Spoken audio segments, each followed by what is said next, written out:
first Love and Deepspace ASMR reading, usually on Tuesdays and Thursdays. I'm reading bedtime stories, and we've been reading through Anecdote, which, by the way, I am utilizing the game's music for our background tonight, so if it is overpowering, please let me know and I can adjust accordingly. Now, I'm keeping track of the volume myself, and it seems like it's an alright mixture, but I am using a professional 3DIO ASMR mic that was gifted to me by the community. But I was told that a lot of people enjoyed the anecdotes. However,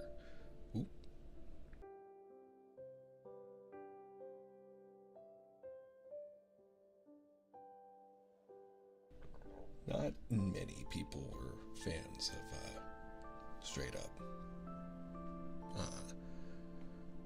reading itself. So, we won't be going through any gameplay or storyline of the main storyline. We'll be diving right into the anecdotes, and I do ask for just a little patience as we adjust the sound. Not used to ASMR? Yeah. It's pretty interesting like that. It's soft spoken. I'm not one of those streamers that do well, I don't do ear licking, if that helps. I do just prefer softly reading. Although on Twitch we do have redeems for safe for work triggers like ripping of paper, ear massages, cleaning the ear, very, soft things. Nothing weird.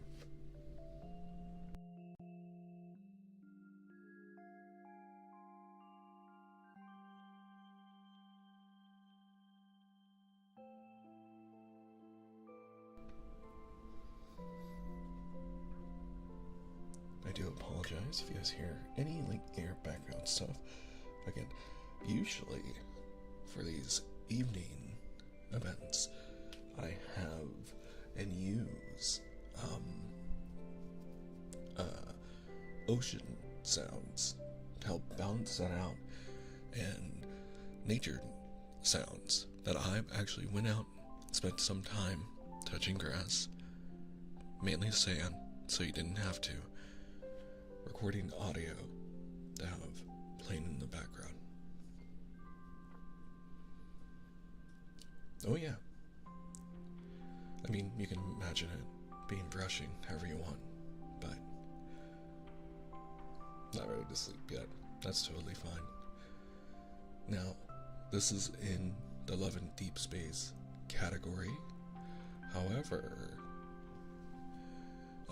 instead of the ASMR category. So, I hope for some people coming in looking for the game, I hope they forgive me, but we'll see how it goes. Anyway, enough stalling. As I said, we are going to be reading anecdotes, so let's go ahead and jump into that. And again, please let me know if the audio is not quite balanced, and I will adjust accordingly. I don't know if the anecdotes have music, but I believe we've already read through Zane's A Pure White Heart, so we'll continue on to the Never-Ending Winter reading.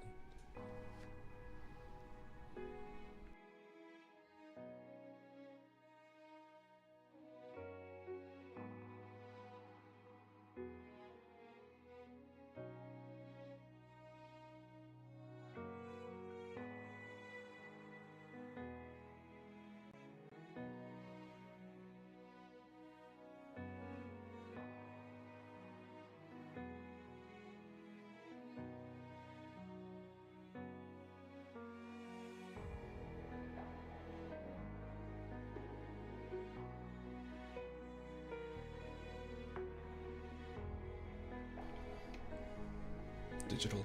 I really hope that you can enjoy time with us tonight. The music is still surprisingly loud, so let me turn that down. Again, just a touch. I mean, it's helping to hide background music, background noise on my end, which I'm grateful for. But you know, I'm such a stickler for good audio balance. Okay, I believe we have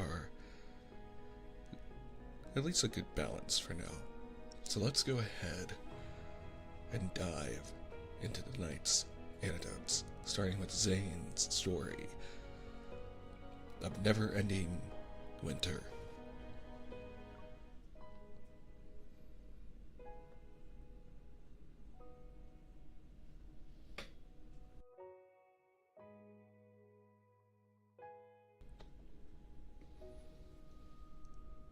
Chapter 1. Nights, daytime, brightness. All Zane sees is a world of ice and snow. He steps over dozens of bodies, blood still dripping from his hands. With a wave, dark crystals pierced through several others still struggling. And I will, Ross. Not all tonight, but I'll go through at least the entire story. I won't leave stories unfinished. There are no screams. It's so quiet that only the sound of his own footsteps can be heard. There is only a shivering little boy. Zane stands before him, his shadow looming across the boy's blood-covered face.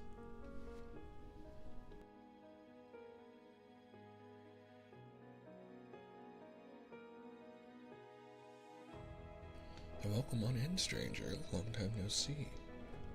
And understandable, Sapphire.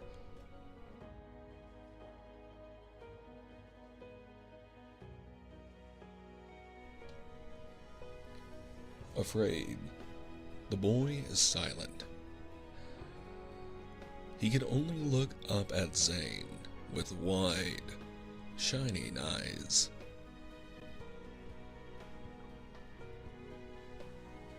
After a moment of silence, the wind rises.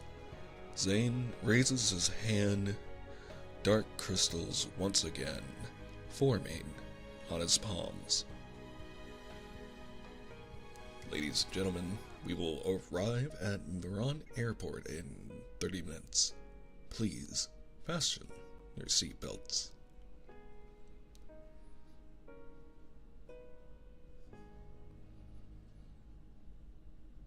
No, stranger, we're doing ASMR tonight. And I'm using a very nice microphone and reading stories.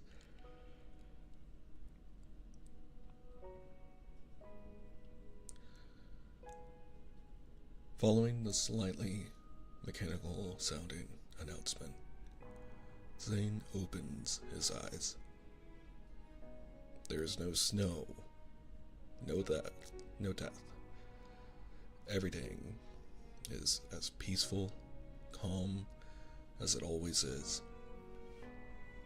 Oh, you're fine, stranger. I know you're just being funny. Zane takes one of the plane's disinfectant wipes and cleans the non-existent blood off.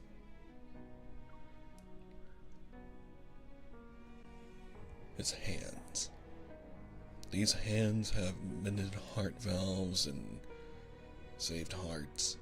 Yet, for the past 10 years, these same hands have ended countless lives in an endlessly repeating dream.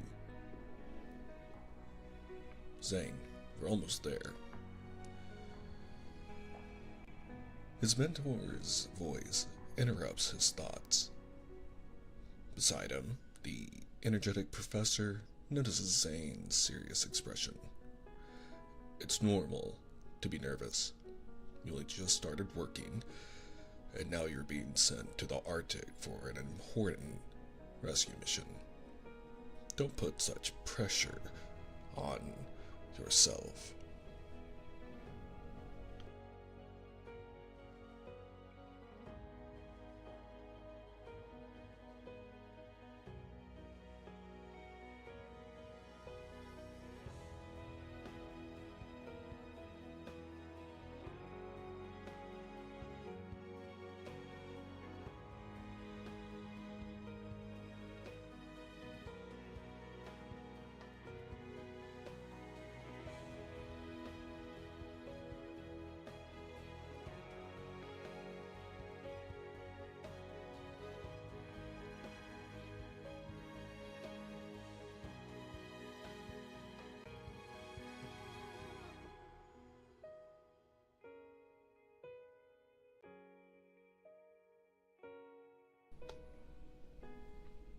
There's a lot of traffic at Mount Eternal. Once the medical team arrives at Maran Airport, a helicopter takes them to the EVOL Special Rescue Unit's location. In the unsteady helicopter, Zane ignores his discomfort and looks out the window. Outside, as the flurry of snow slowly dissipates, the foreboding Mount Eternal comes into view. The rescue unit is stationed on the mountain's southern side. The snow has stopped, and the ground, an ugly color from the muddy water, is covered in footprints. Before he can even get to the area for cardiac surgery, Zane hears the faint sound of sirens behind him. Turning around, he sees several ambulances speeding in his direction. Dozens of medics emerge from the various tents around him, ready to go. Make way, make way. What happened? Open fracture on the lower left leg. Major artery damage. Specific details unclear. Apply pressure to stop the bleeding first. What's their blood pressure? What's their heart rate? In the blink of an eye, the narrow space becomes more crowded. It's different from the organized chaos in regular hospitals. Right now, everything in front of him is more urgent, rushed. Are there any surgeons? We need a cardiac surgeon. Dr. William and the others are still in the operating room. Zane hurries over. I'm Zane, from the medical team. How's the patient? 23-year-old soldier, body temperature at 36.3 degrees Celsius, respiratory rate 10 BPM, heart rate 125, diastolic 70, systolic 90, unconscious, penetrating cardiac trauma from a sharp object, resulting in an intrapericardial hemorrhage. Cardiac tamponade, the doctor quickly reports. Prepare a blood transfusion, Zane says to the nurse. The patient is transferred to the hospital bed as the nurse rushes in with a crash cart. Zane cuts open the patient's clothes and discovers a bullet fragment lodged deep in the chest cavity. Zane, Dr. Zane, right? The nurse hooks up the patient to an IV bag.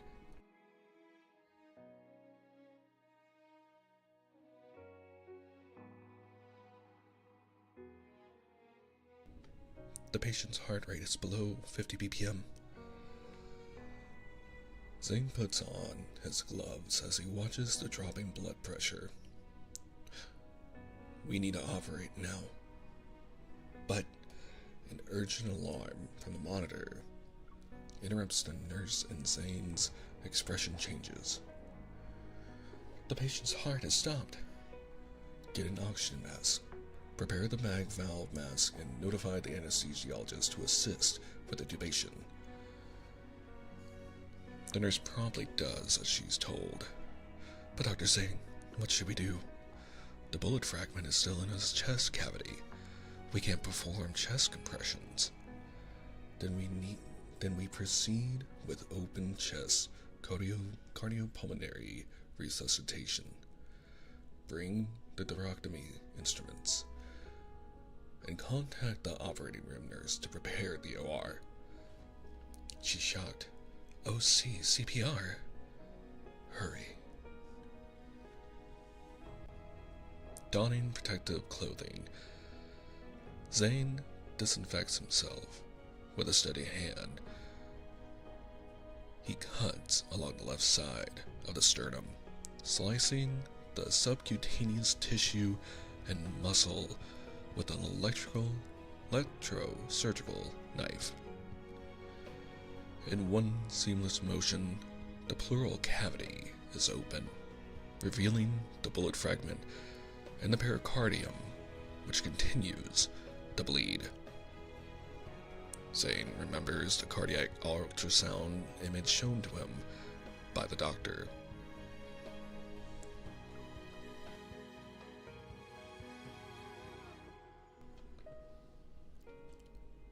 Confirming that removing the bullet fragment wouldn't cause further harm to the patient. Without hesitation, he makes incisions along the pericardium and extracts the fragment. The blood accumulated within the pericardium gushes out. The suction device in his hand is already in position. Suture. The suction is complete within a matter of seconds. I found the source of the bleeding. Yet the patient's heartbeat still hasn't resumed. Without a moment's hesitation, Zane reaches into the patient's pericardial cavity and grasps the still heart. The nurse can't help but gasp. While it's theoretically feasible, every medical professional knows the immense difficulty and low success rate of performing emergency open chest CPR. Zane, however, remains completely focused. He gently squeezes the heart with the utmost care, one beat at a time.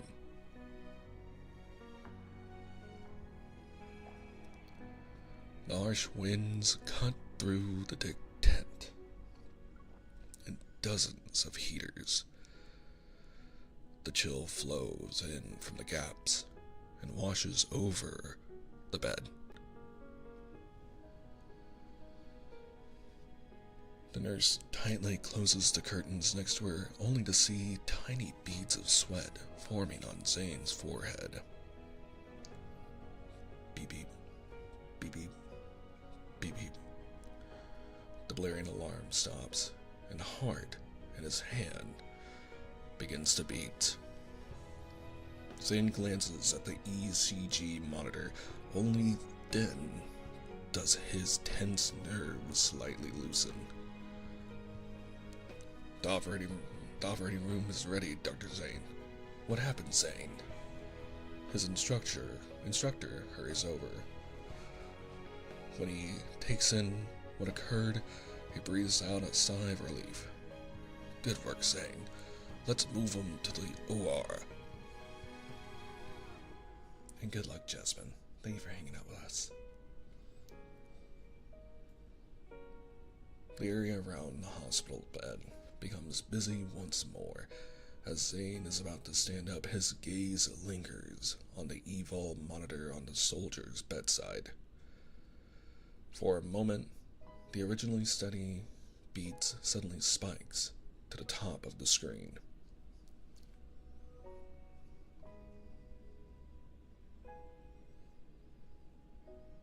The surgery went well. Back in the ward, Zane looks up at the blinding light above him to gather himself. Only when he drinks a glass of cold water does the tightness in his heart slightly loosen. Zane? A person in a military doctor's uniform pokes his head into the room. Hearing the other man say his name, Zane frowns in confusion. The man laughs.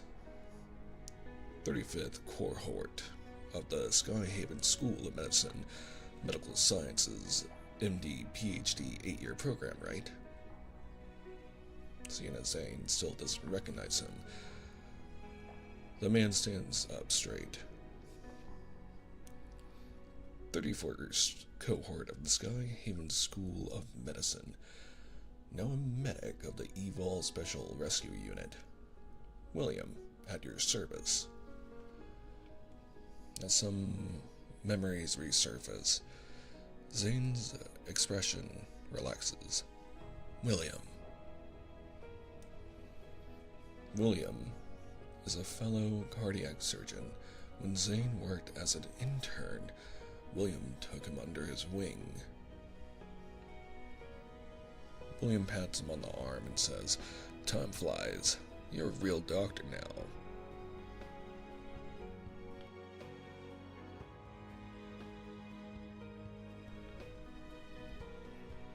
Seeing the documents in Zane's hands, William takes them and flips through them. Is it serious? It's currently under control.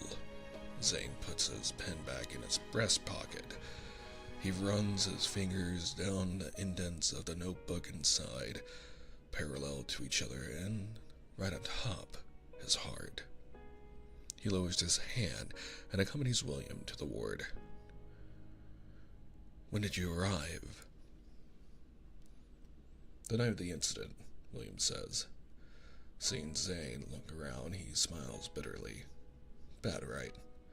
But it's already a lot better than before. I'll show you around. There are a couple of tricky patients at the moment. They've all been buried in the snow for too long after being attacked by wanderers. Especially the one who just got a heart transplant. We might need your help with."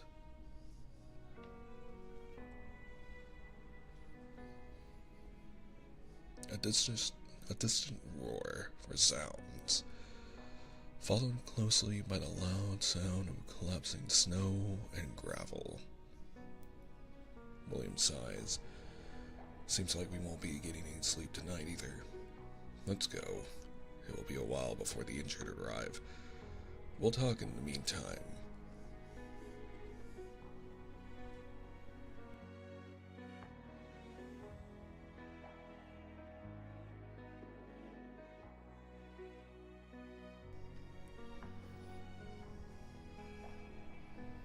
Zane follows William. He turns around to see the distant Mount Eternal lit up, as bright as day, by flash bombs.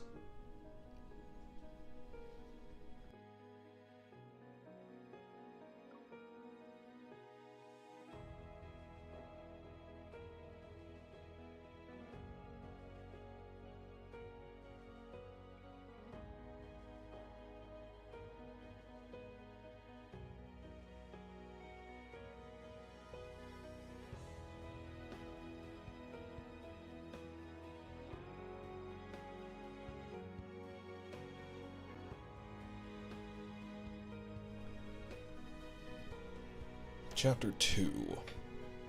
Deathly Encounter. Zane hasn't left the ward for several days. The battle rages on, with the wounded being sent in one by one. Just as Zane releases soldiers who arrived for treatment earlier that day, 3 bloody stretchers get pushed in. Most can't handle the long hours and stress. 4 people already collapsed from his medical team alone.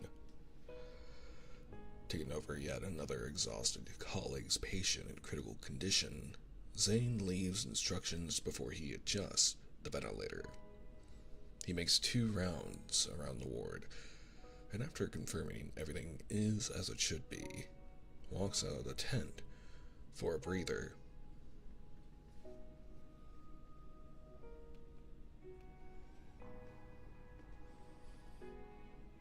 The freezing air in his lungs wakes him.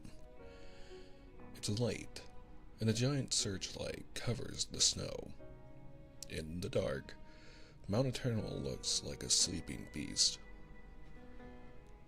"Are you still working, Zane?" Dr. Zane, a passing soldier carrying steel, greets him. Zane nods. "Captain Sander." Zane helped 2 soldiers under the captain's command, and they became friends. The captain stops, his snow-covered boots. "It's cold out here, Dr. Zane. Why don't you go in and rest? I haven't seen you take a break for days." "I just woke up," Dr. Zane says. In truth, he can't even remember when was the last time he closed his eyes. The continuous resuscitations and surgeries are like an endless marathon. He's so exhausted that he doesn't even have the energy to have a nightmare. Besides, the reality he is in right now is far more real, bloody. "What's the steel for?"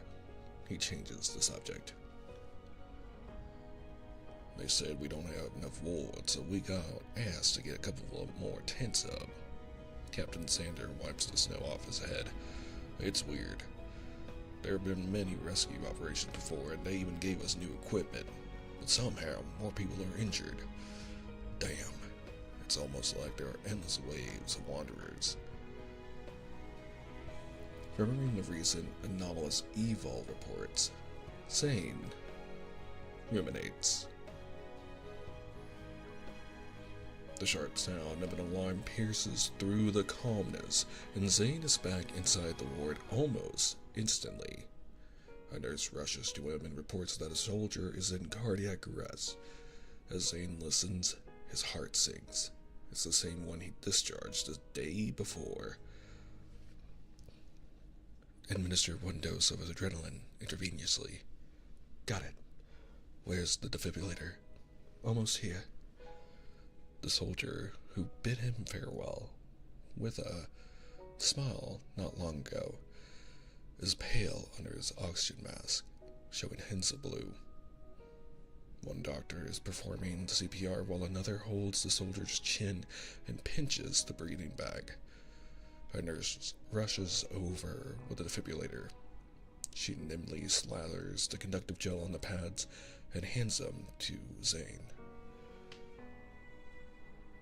360 joules, Zane mumbles. A muffled bang resounds. The heart monitor continues to beep loudly. "Steady. 1, 2, 3. Beep beep. Beep beep. Again. Beep." The sky slowly brightens. Snow falls once more, sitting atop the tent. William brushes snow off his uniform and enters the ward. He sees Zane giving instructions and waits by the side. "Give him 2 blood bags." When Zane finishes, he walks to William. "Are you here for the death certificate, Will?" "Yeah. He was in our team." Zane walks over to his documented littered desk and opens the drawer. 23. Time of death is 5:47 a.m. William sighs. He was too young. His father was also a soldier, killed during that disaster. Followed in his footsteps and joined the army. Who knew? Zane is silent for a moment. I'm sorry. You don't need to apologize. William forces himself to smile, trying to lighten up the mood. You've worked day in and day out without sleep. Everyone knows you tried your best. Zane doesn't reply, his eyes revealing no emotion. William pauses for a moment. Zane, it's normal to want to save everyone since you just started here. But as long as we try, it's okay if we don't save them. We did what we could.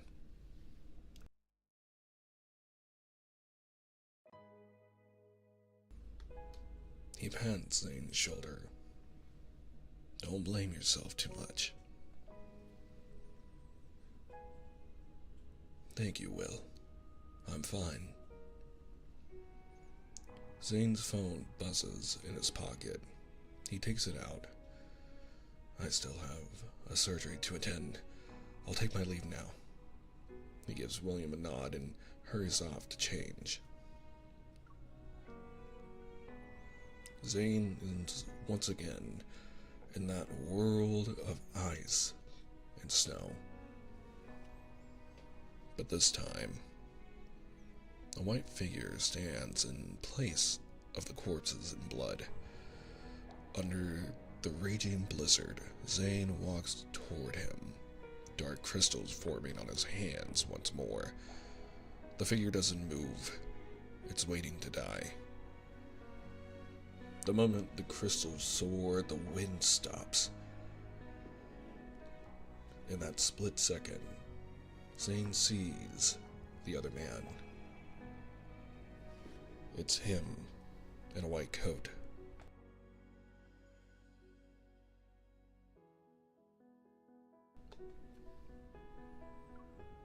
Zane opens his eyes.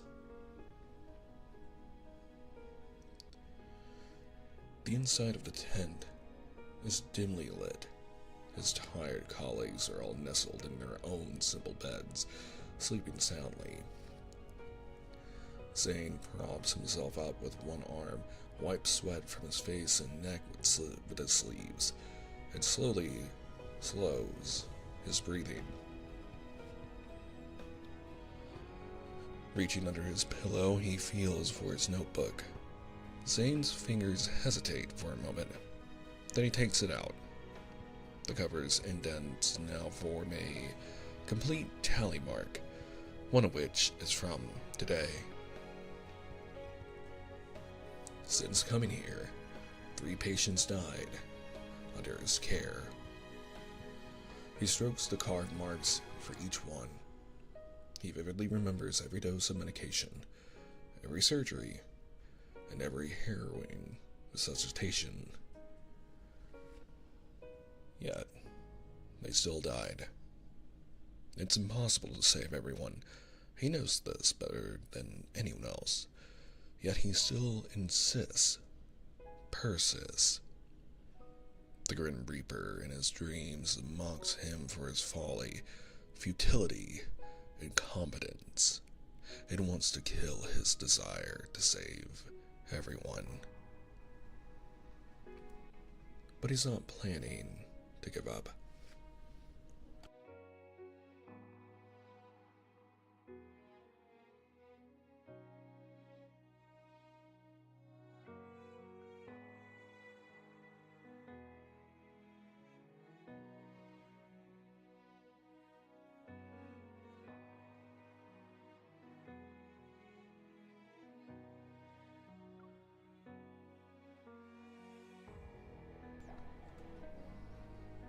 Chapter 3.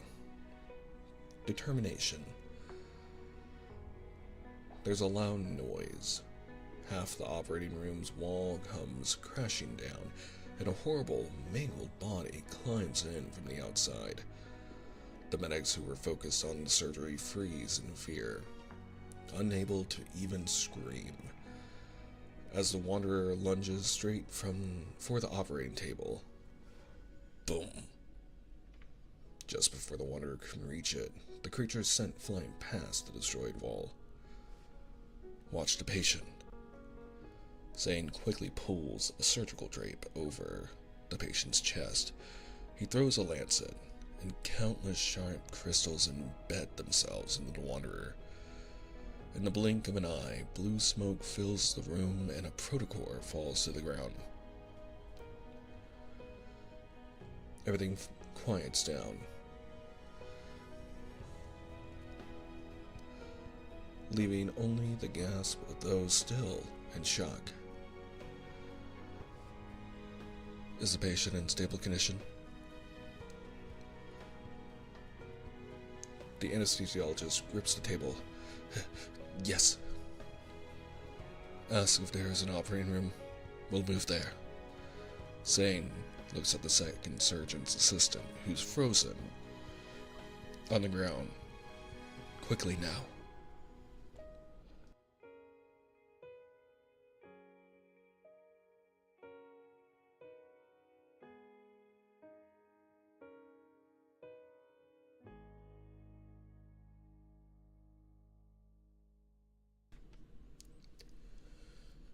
The surgery ends without any complications. As Zane returns to the ward, he hears his colleagues' worried comments about wanderers in the unrelenting snowstorm. I heard wanderers attack the operating room. Are you all right? William walks over.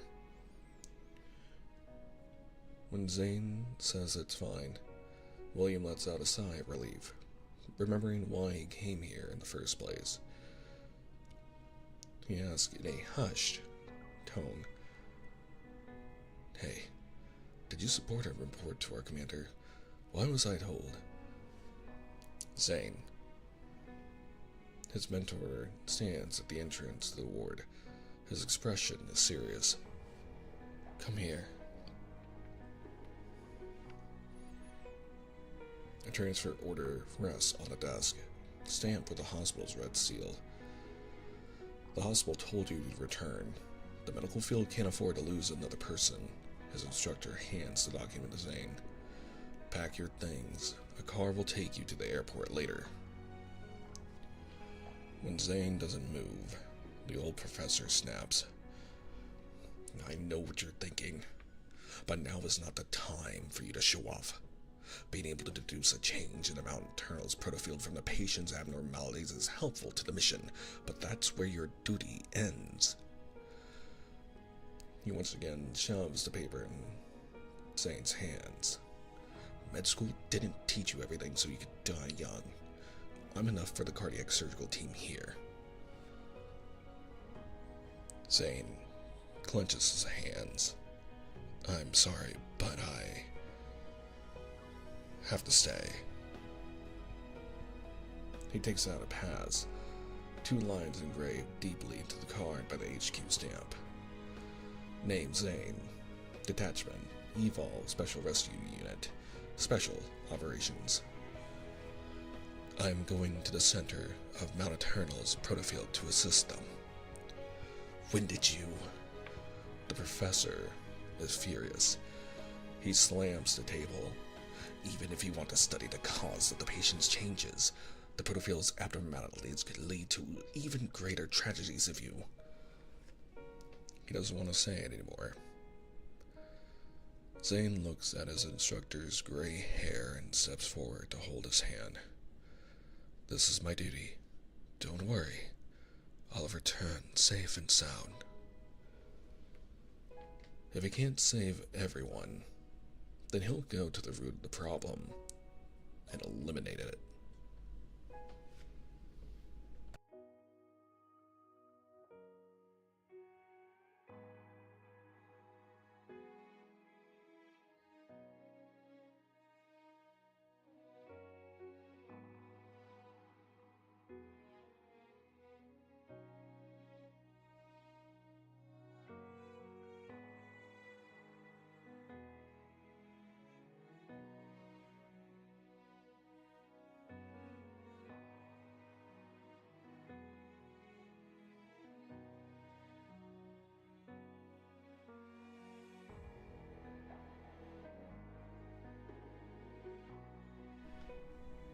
Leaving the tent, William takes a deep breath. Empathize with him, will you? It's hard to train a doctor. On top of that, you're his favorite. Of course he wouldn't want you to risk your life, but don't worry. He shows his card, similar to Zane's. As a fellow doctor, I'll make sure you get back unharmed. Zane is surprised for a moment. Then he relaxes.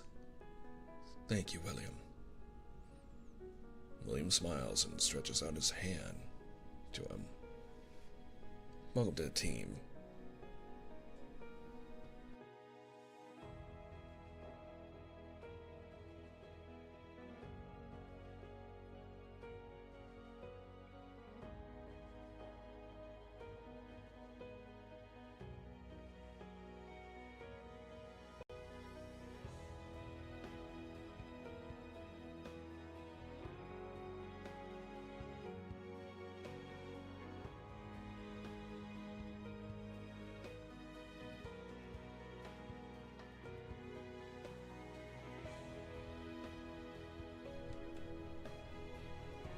Welcome in, Nami.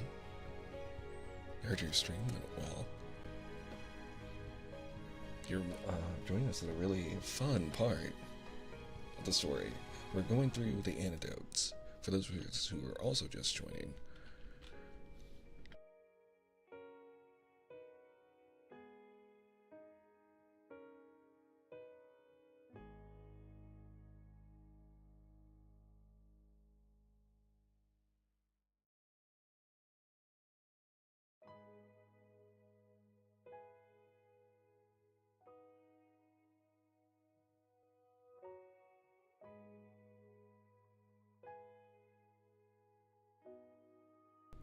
Right now we are reading Zane's second anecdote entry on his 4th chapter.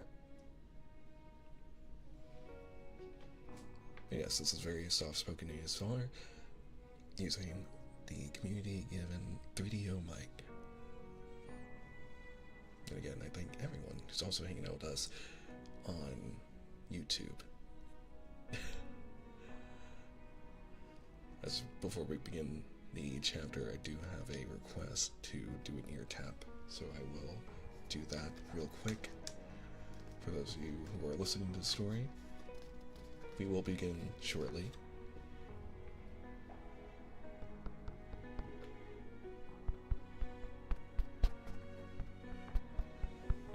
After we give a couple taps.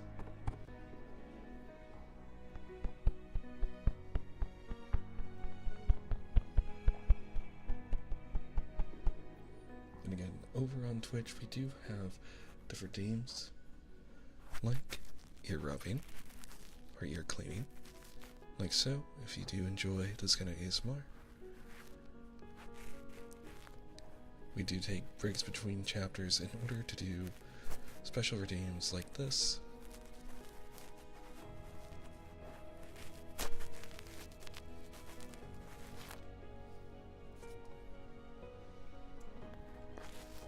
And then any other requests are saved until the next chapter.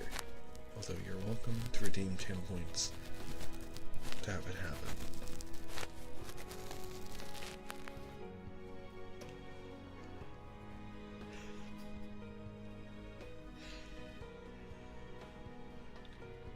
Because we're telling stories right now, Nami, I'm not gonna bark on stream. Speaking of which, we're going to continue our story with Chapter 4, Through Troubled Times. As always, please let me know if the music is too loud or if I need to adjust my own speaking audio, and I will make that happen.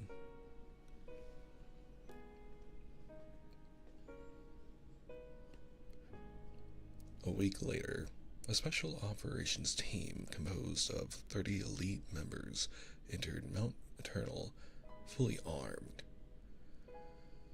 Our mission is to find the center of the protofield and eliminate it to stop the creation of wanderers. The speculated location is in the valley of the northern cliff. This operation is more difficult and even more dangerous than any others before, So you must all strictly follow orders and do everything in the name of safety. As the leader of the group, Captain Xander pauses his lecture about precautions to grab a map. William comes over and asks Zane, "Who did you address your will to?" He's curious about whom Zane, emotionless as he is, holds dear in his heart. Zane instead deflects the question, "Who did you address your woes to?" William coughs and says, in a different voice, "I'll introduce you when we get back."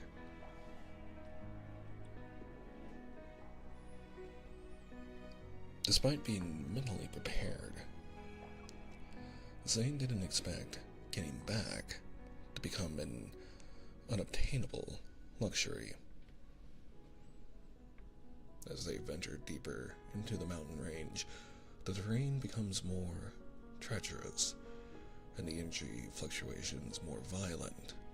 For each step forward, the operations team has to fight, costing them time and energy. With every teammate that falls, the tally marks on Zane's notebook increase. At the same time, he goes from being a combat medic to a soldier. Still, the bloodshed doesn't let up. The Grim Reaper, in his dreams, appears once again, staring at him with cold eyes. With another narrow escape from death, Captain Xander has to make a decision.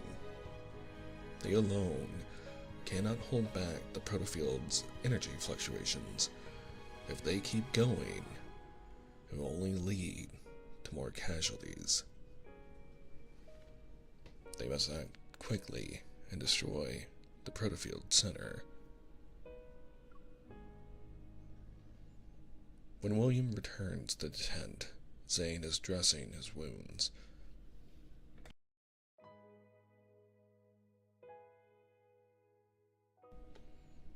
The large injury on his right arm is open again, blood oozing out. William sighs and hands him a bottle of medication. As a doctor, shouldn't you know how important your arm is? There are other ways of saving people that don't involve you taking hits from wanderers on their behalf.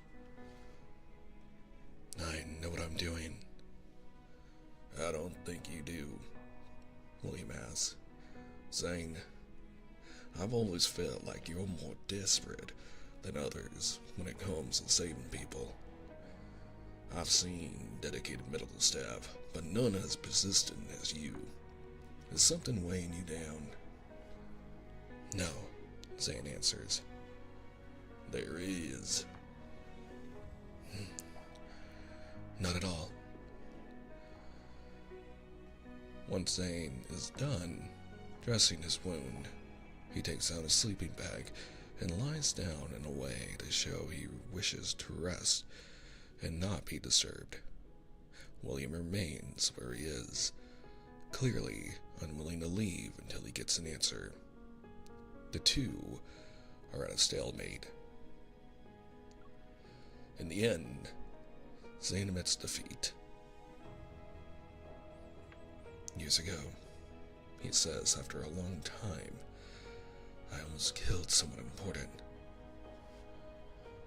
William is surprised. What happened? Holding the ice-cold air with his right hand, Zane lets it go. I lost control of my evil. That night, the blood in his hands kept dripping onto the ground, dripping into his dreams. The summer when he was 12 was extraordinarily long.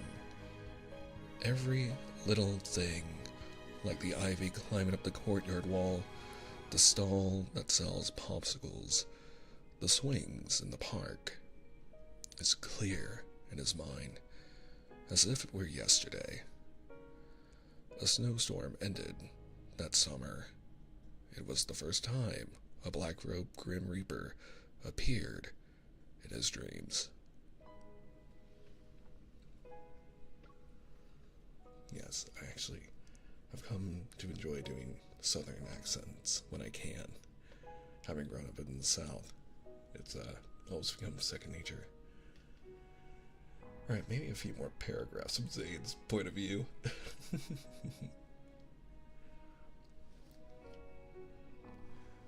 Let's see. Are my ASMR triggers? They are. I actually do have a Southern Neko routine, or Nya speak routine, where if you want me to speak mainly in a Southern accent, I will. Although, Zane will not be Southern. He will remain Zane. Thank you for the head, Matt. Thank you, thank you, thank you. Appreciate you, Nami. Let me grab you. You're already doing it. Okay. Continuing on to chapter 5. I can count.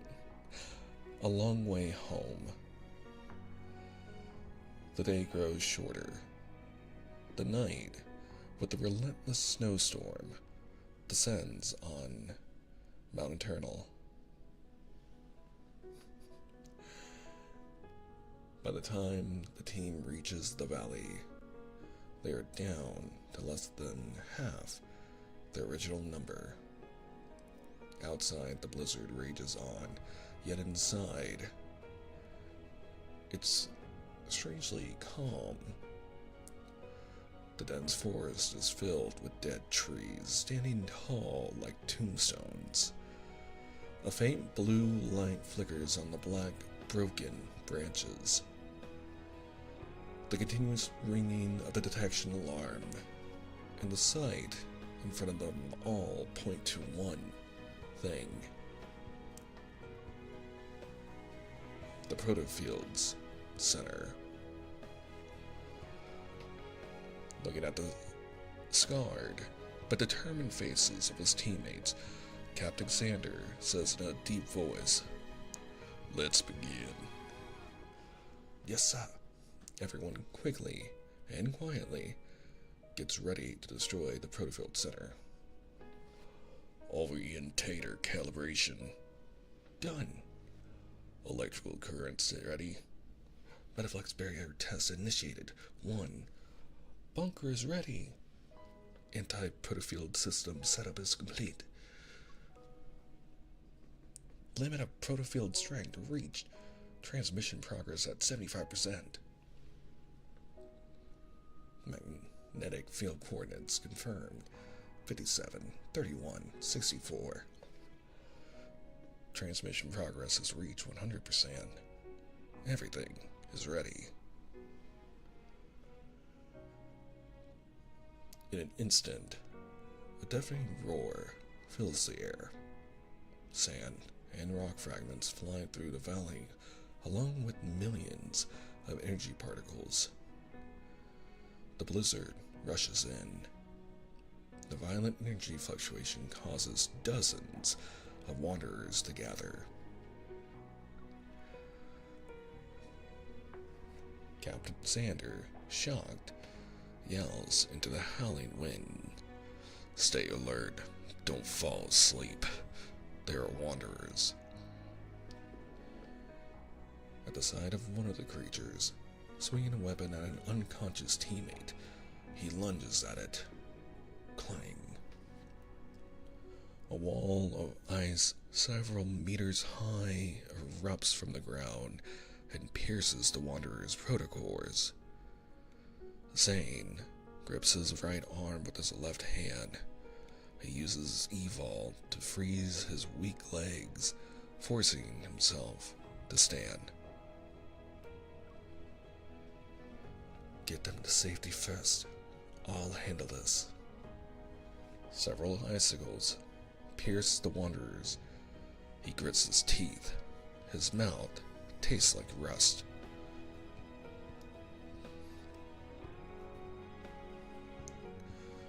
A large energy fluctuation has been detected on the north side of Mount Eternal. Metaflux levels have surpassed the third threshold. Target area is shifting. Signal re-established. After disappearing for so long, HQ finally gets a signal from the operations team. Within the garrison, everyone gets to work.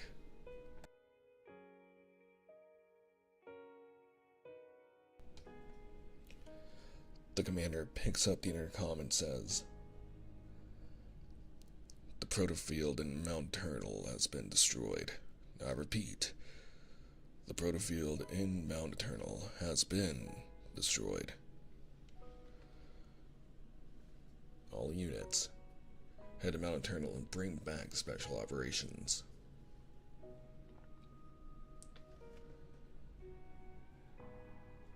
The sun is rising. Peace returns to the valley.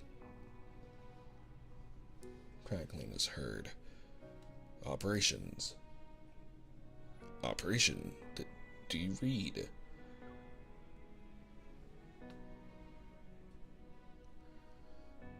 A hand reaches out from the snow and presses down on the walkie-talkie's button.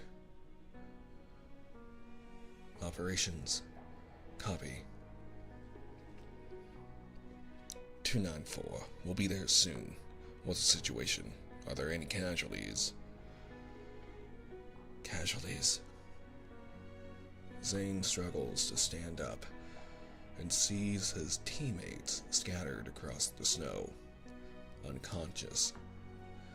Using all of his strength, he drags them out and checks their breathing, pulses, and injuries. 2 broken arms and 1 possible concussion.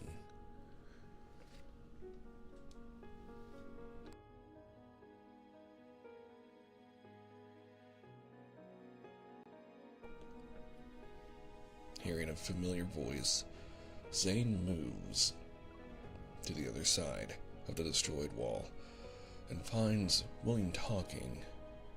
Noticing Zane, William happily waves at him but winces when it opens his wounds.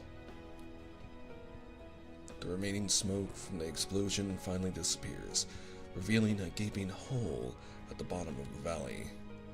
Although shocking, it's proof of the protofield's destruction.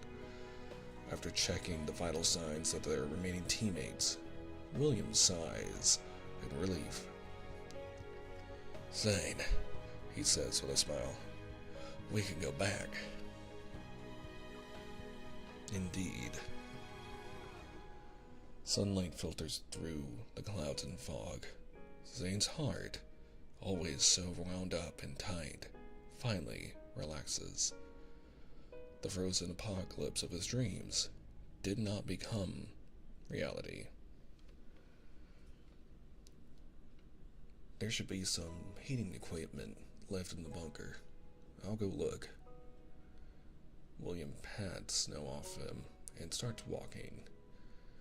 Zane returns to his senses and is about to help when he stops in his tracks. "Will." "What is it?" William turns around. Unable to speak, Zane points. Confused, William looks down. An eerie blue glow appears on his chest. Crystals, beautiful and sinister, slowly begin to spread.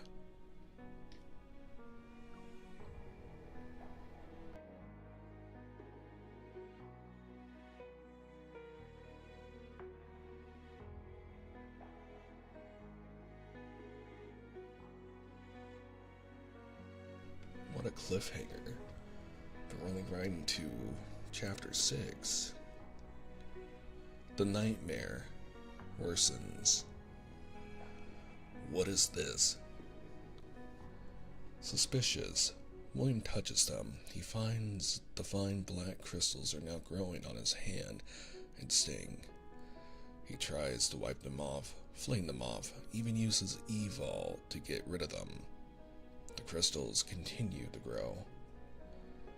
Sensing something is wrong, Zane reaches out and is about to touch William's chest when it all happens so suddenly. The crystals accumulate, and William's expression goes from surprise to panic. Well, what's going on? But the crystals don't give him any time to react. Within seconds, his limbs corrode, twisting into uncomfortable, strange positions. The air around him explodes. Zane is tossed several feet back. Will, stay away from me, William shouts. His bones and muscles are torn and start to dissolve. He cries out in pain. Zane grits his teeth and forces himself to calm down. He tries to use his Evolve to freeze the crystals. Frost covers William's body, halting the crystals only for a few seconds. It didn't stop them from spreading. A few seconds should be enough. Zane holds his breath, gathering frost once more. Zane! The crystals explode. Zane feels a sharp pain across his forehead, blood blurring his vision. He staggers and hears William shout through the pain. Forget it. Leave me too. Before he can finish, countless crystal fragments fly at Zane. Zane barely dodges them as he tries to fight against the crystals on William's body using Evol. However, his body begins to fail him. Pain explodes through his shoulder, fragments embedding themselves in his flesh. Zane trembles.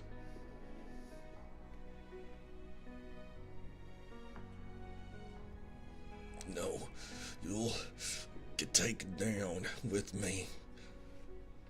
The crystals, consuming bone, devouring marrow, climb to his neck. His arms, moving on their own, attack Zane. William watches with dread as his body becomes twisted and gnarled. It's already too late. Kill me in Minecraft. Sorry, I have to put that in there. YouTube will get mad. Sorry. Zane's mind goes blank. There's still hope, as long as I can freeze it. Blood fills his mouth. He grits his teeth. Hold on, please. Again and again, the ice tries to freeze the horrifying black crystals. They fail again and again and again. It's no use.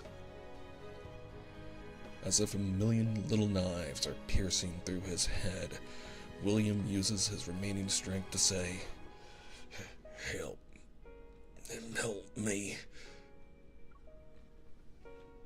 The tissue underneath the crystals rapidly forms a strange shell.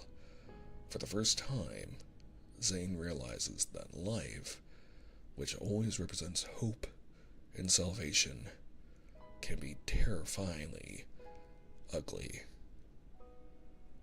His movements slow down. What can he do? Can he do anything? He can't. Not anymore. Living like a monster with no hope for deliverance. Is that redemption?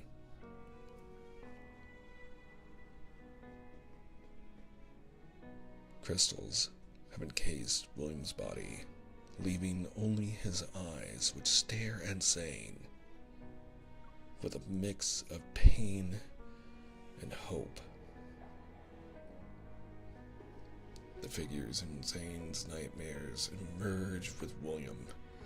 Their expressions are distorted by pain, their bodies twisted into grotesque positions, unable to speak, their minds gone, their eyes can only beg. Kill me. Kill me. I don't want to become a monster. Snow falls again. Zane moves his stiff fingers. The icicles in his palm are coated in blood soaked with a boundless black. William's body takes a few steps and falls, eventually dissipating into grayish-blue smoke.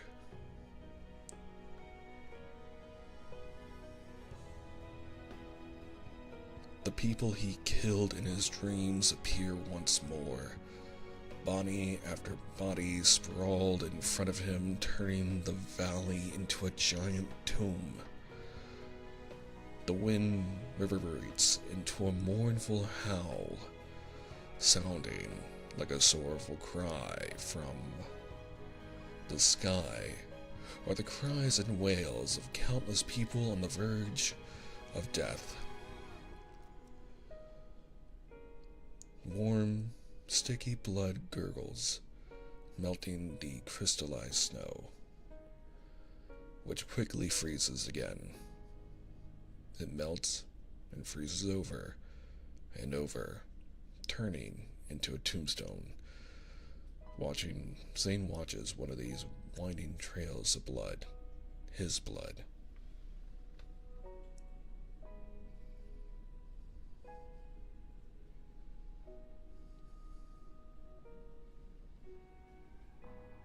He looks up.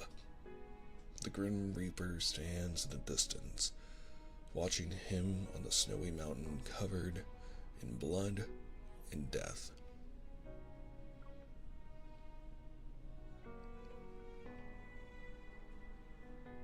Three years later. The surgery will be difficult, but we'll try it. Transfer him here. Zane finishes his remote consultation in his office when Grayson knocks on the door. Dr. Zane, here's the Lind reward. He carefully puts down the box. Did you actually ask them to deliver this? It's a very prestigious award in the field of medicine.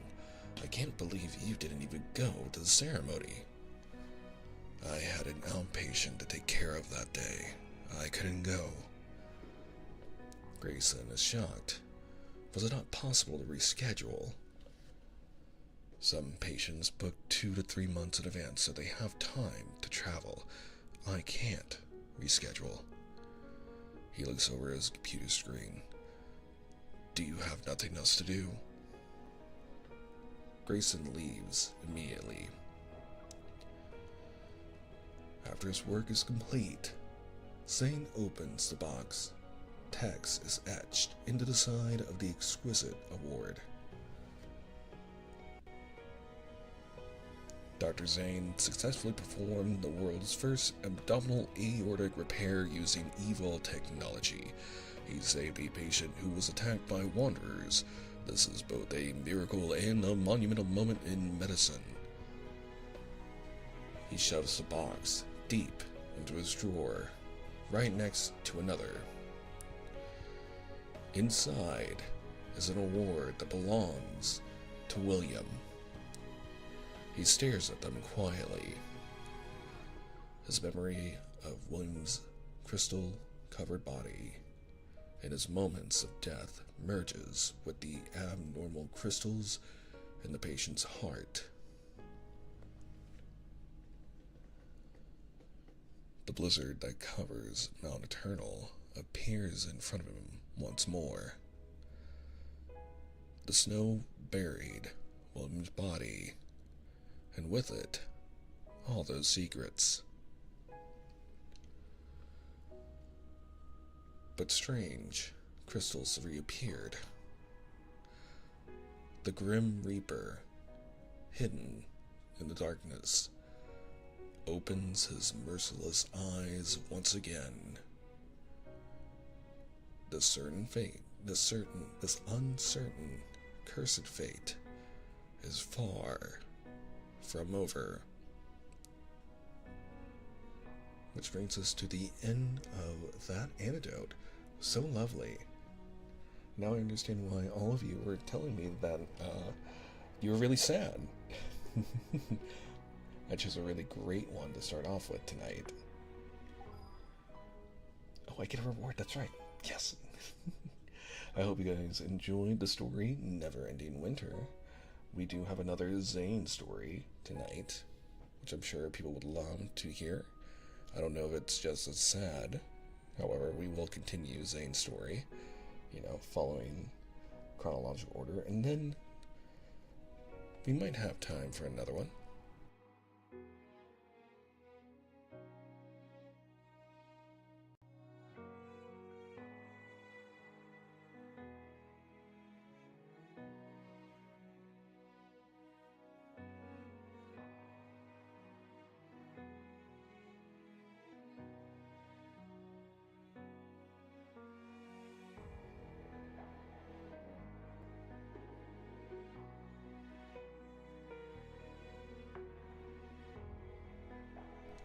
I'm just taking a quick break for my voice so I can drink a little bit of water before continuing on.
And we are back. Hopefully you all stretched, got some water. And yes, I do highly suggest putting this into your sleeping playlist. I think we'll be a little bit smarter and maybe only focus on one character for each run through of the night. But considering this is my first time, I'm sure it's fine that we're a little all over the place. I am surprised about how long that last reading took us. Also, Russ Kelly, hello. Welcome on in. How are you doing? Welcome back.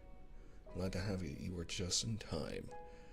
We're about to start our, I believe, the last anecdote that we have here.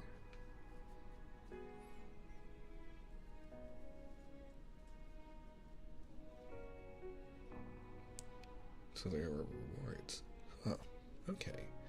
Well, let's begin on, and then you will finish. For tonight, we'll see where we are. I try to go for at least 3 hours wherever I do stream, but, you know, if it doesn't fit the vibes we're all hanging out with, well then, you know, I'll learn from, what I've done so far to make sure we're a little bit more balanced next time. But we do have other Zane content we could look at. So, okay, just for you to know. No, we have plenty of time for tonight, though.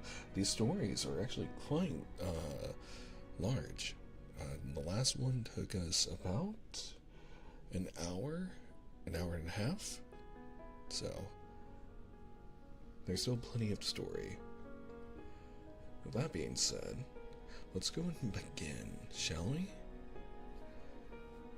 With Zane's next anecdote story, Still in Dark.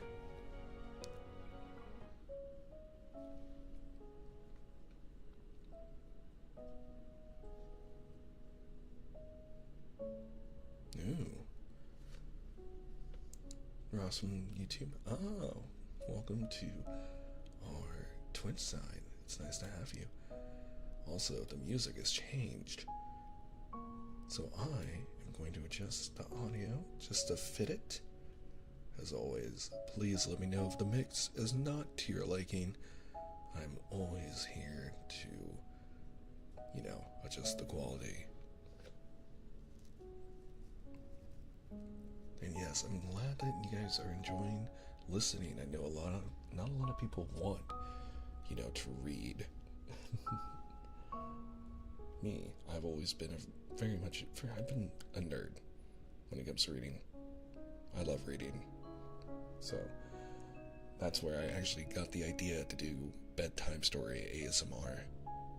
So I can read to people. Oh, and thank you, I hope I say this right. Say you? Over on YouTube. Thank you. I'll keep that in mind. I hear there's a lot more content. So we might check Worlds Beneath tonight before we sign out. Now yes, and all VODs are forever saved over on YouTube. Let's continue our story. Chapter 1, Visitor. When Zane first appeared, Georgie thought he had seen the Grim Reaper. He and his mother cowered in a corner with no means of escaping, pursued relentlessly by a monster. Letting out a terrifying roar, the creature approached them. It wore human clothing and bore a human-like visage, but its veiny skin grotesquely bulged. Its pupils glowed a sinister, unnatural blue. Its aura was anything but human.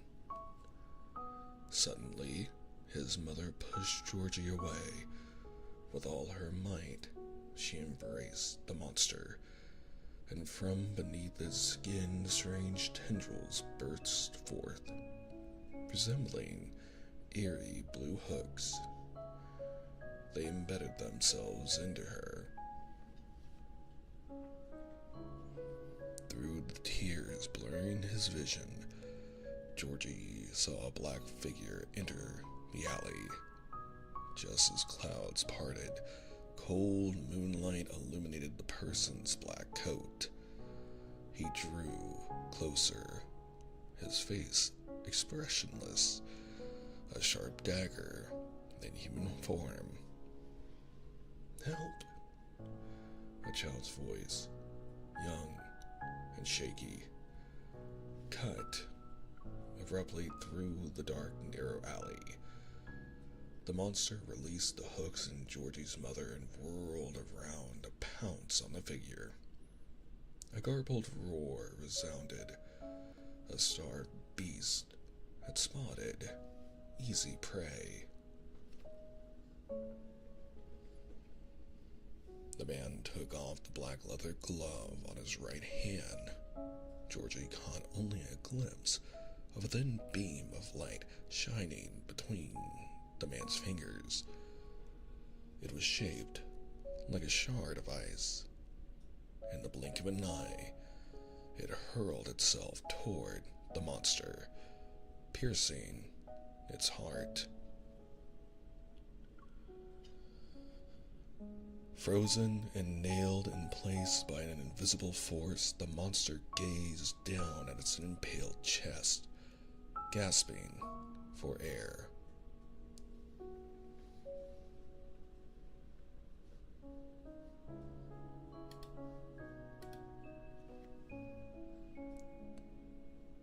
The man walked toward it.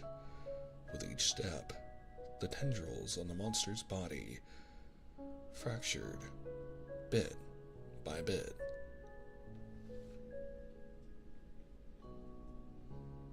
When he reached the creature, it collapsed. Its body convulsed a few times before becoming motionless. He bent down to inspect its corpse, then slipped his leather glove back on. The monster dissipated like mist, leaving behind only dark blue fragments. "Are you the Grim Reaper?" Georgie asked. The man's gaze lingered on the mother and son. His crystalline pupils gleamed with an inorganic luster under the moonlight. He didn't respond and turned to leave. The clouds once again hit the moon, and his shadow swiftly merged with the darkness of the alley.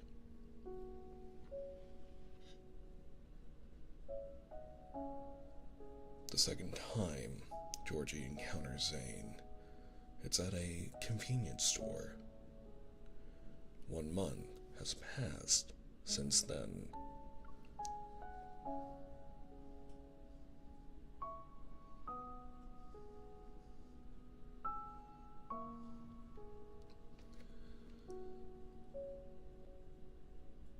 Actually, Georgie has observed him for several days.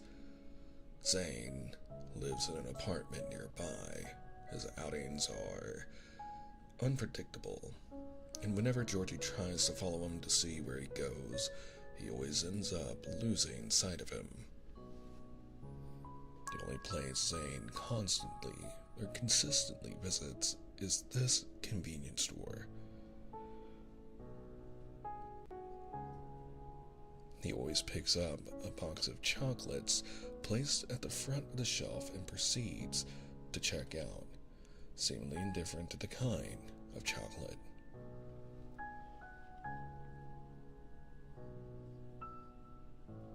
Georgie finally musters the courage to approach Zane just after he finishes paying.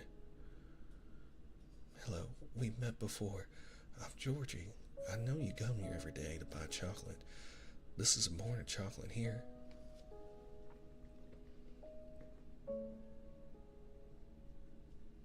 The 11-year boy, noticeably smaller and frailer than other children, lifts a large glass jar he's holding. Inside it are exquisitely wrapped chocolates in colorful foil wrappers. Looking up at the man towering over him, the boy asks, "Could you help me find the person who killed my mom?" Zane stares at the young boy, his expression unreadable. After a moment, in a voice as cold as ice, he replies, "That is something you should ask the police about."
Chapter 2, Mystery. Detective Ivan thinks he's about to die when he sees Zane for the first time.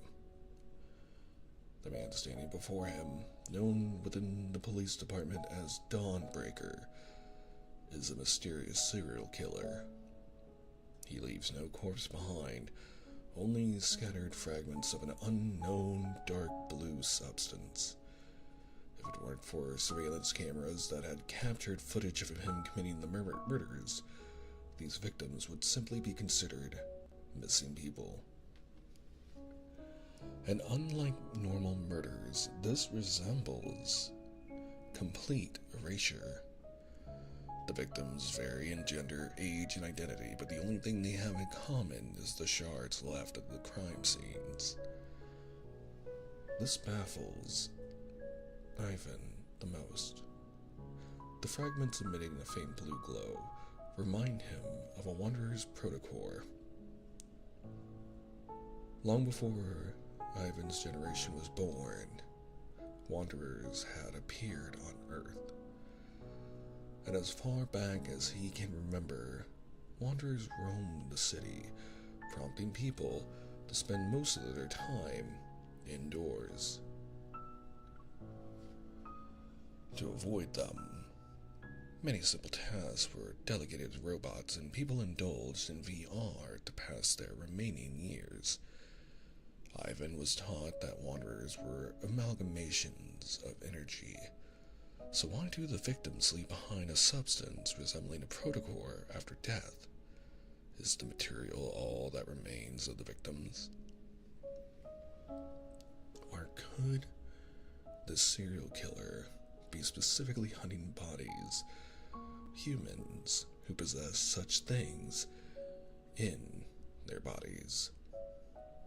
Using this as a criterion, the AI system identifies who will most likely be the next victim. By the time Ivan arrives, Dawnbreaker is already attacking the target. His cold face is hidden by his black coat. Ivan can't make out the sharp object the man wields. He fires his gun. The bullet doesn't hit the murderer, but But Ivan's eyes widen when he realizes what's happening.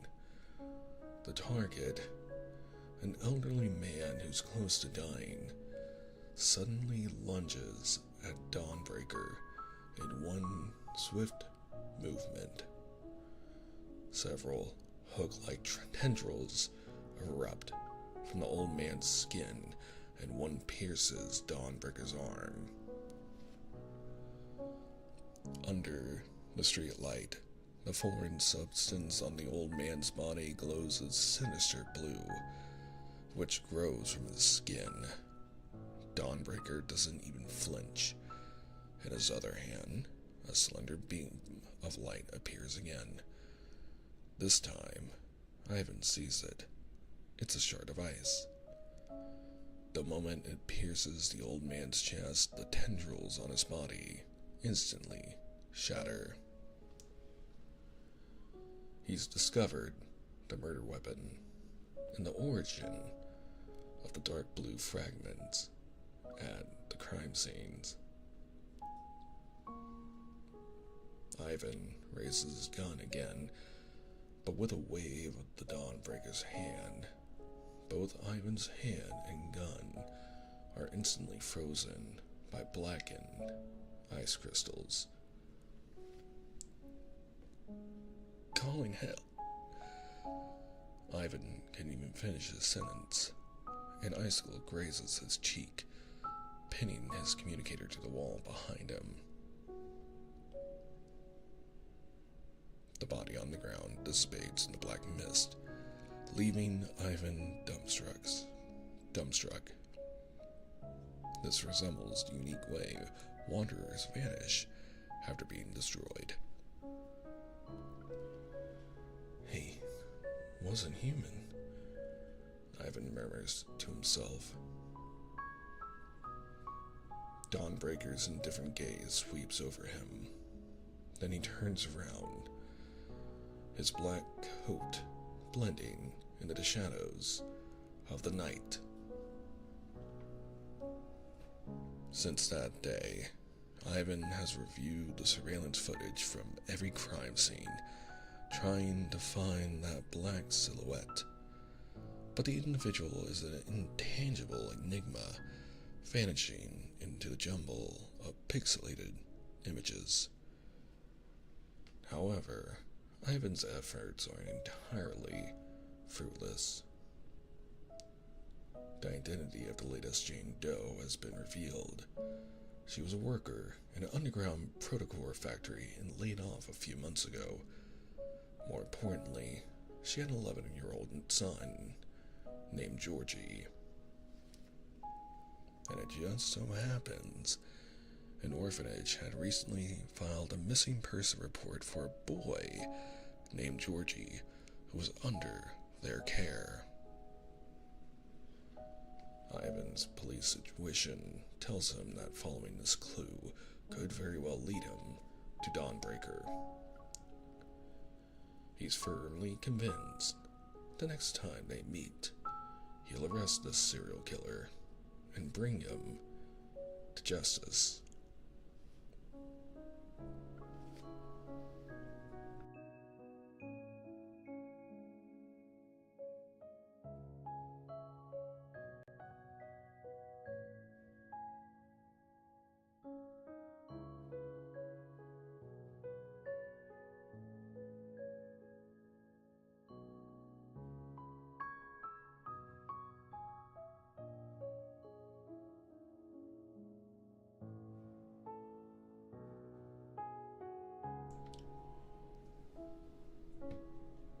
Chapter 3.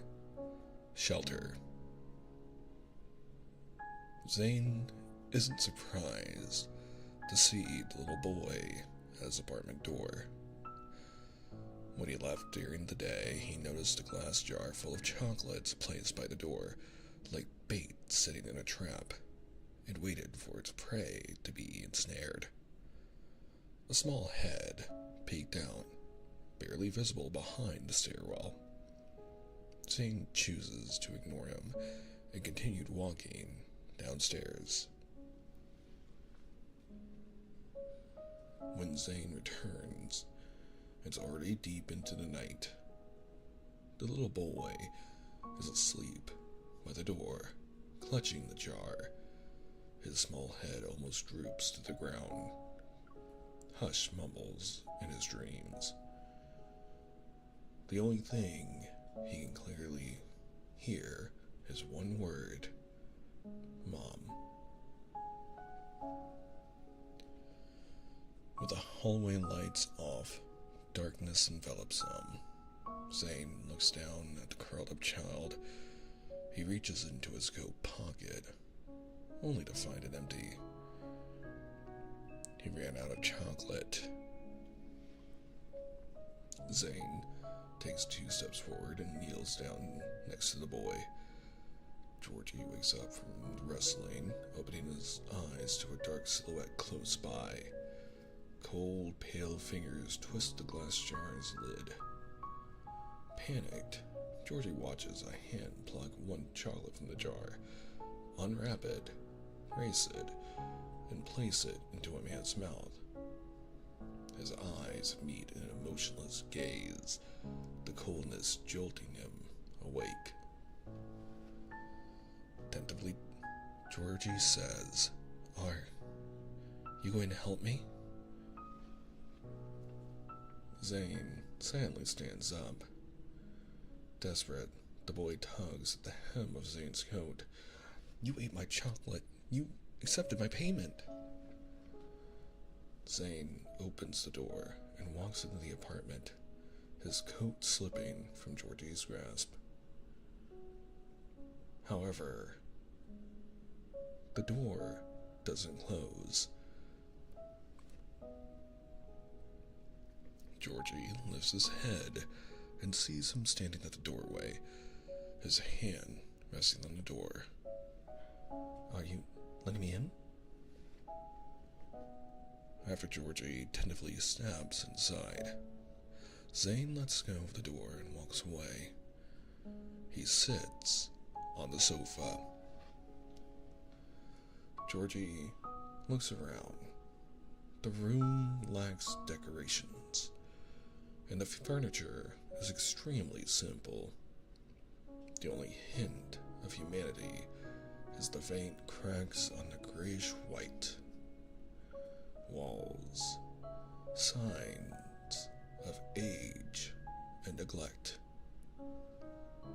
In the center of the living room is a holographic screen displaying what appears to be a very old TV show.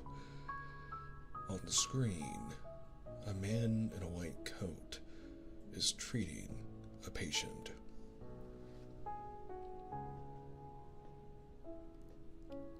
Georgie cautiously sits on the edge of the sofa and sneaks glances at Zane.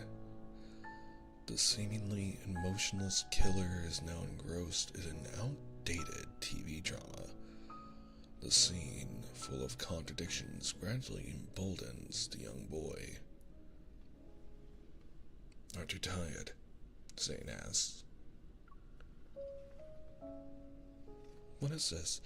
It looks like a TV show from decades ago."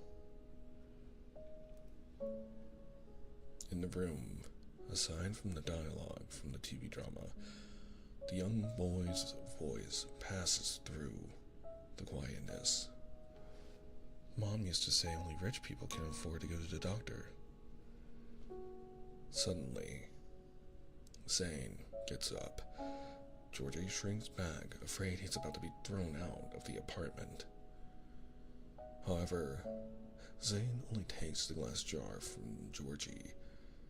He returns to his seat, unwraps the chocolate, and puts it in his mouth. He eats them, one after another, as if the chocolates were his dinner. Do adults really enjoy sweets like this? As Georgie thinks about it, his stomach grumbles. Zane's gaze remains fixed on the screen, but he passes the chocolate jar to him. "Chocolate doesn't make me full," Georgie says. "What do you usually eat?" Zane pauses, then stands up and opens the refrigerator. Georgie follows him and looks inside. Surprised to see rows of bottles filled with nutrition solutions, neatly stacked. Protein shake. Let's go. You live on these? Unfazed, Zane watches as Georgie, driven by hunger, takes a bottle and drinks it. The bland, flavorless liquid gives an immediate sense of fullness, but lacks the satisfaction of a real meal. Can someone who sustains themselves solely on such a liquid be considered human? This question flickers through Georgie's mind as he watches the man, who's returned to eating chocolates, on the sofa. Yet to label him the Grim Reaper seems too contradictory when he's clearly fond of something as simple as chocolate. Georgie doesn't dwell on this question for too long, having not slept soundly for several days. He soon succumbs to the overwhelming wave of drowsiness once he relaxes.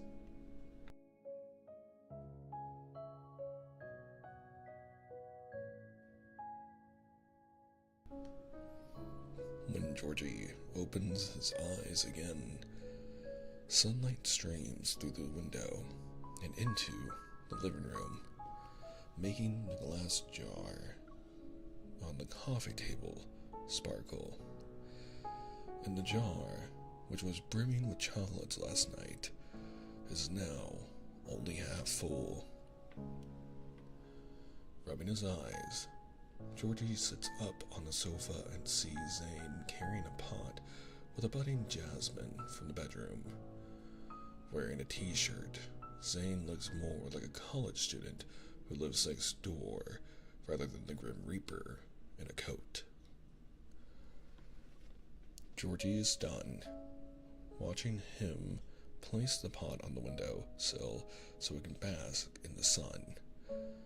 Zane waters and prunes the jasmine as he gazes at the white bud. The sunlight reflects into Zane's eyes, lending a soft glow to his otherwise emotionless pupils. Do you like plants? As Zane continues to snip, he shakes his head. Did someone important give that to you? Zane glances down at the boy and remains silent. What should I do to get you to talk to me? Georgie's frustration in the endless silence nears despair. He picks up the glass jar from the coffee table, trying one last time. You've eaten a lot of my chocolate, so you have to help me find out who killed my mom. It must have been one of those monsters that chased us before. Only you can help me. Zane pauses. He puts down the gardening scissors and leaves the jasmine in the sun. Then he turns and walks into the bedroom. Perplexed, Georgie follows Zane and sees him opening a closet filled with only black clothes. It's like a wardrobe dedicated to funerals.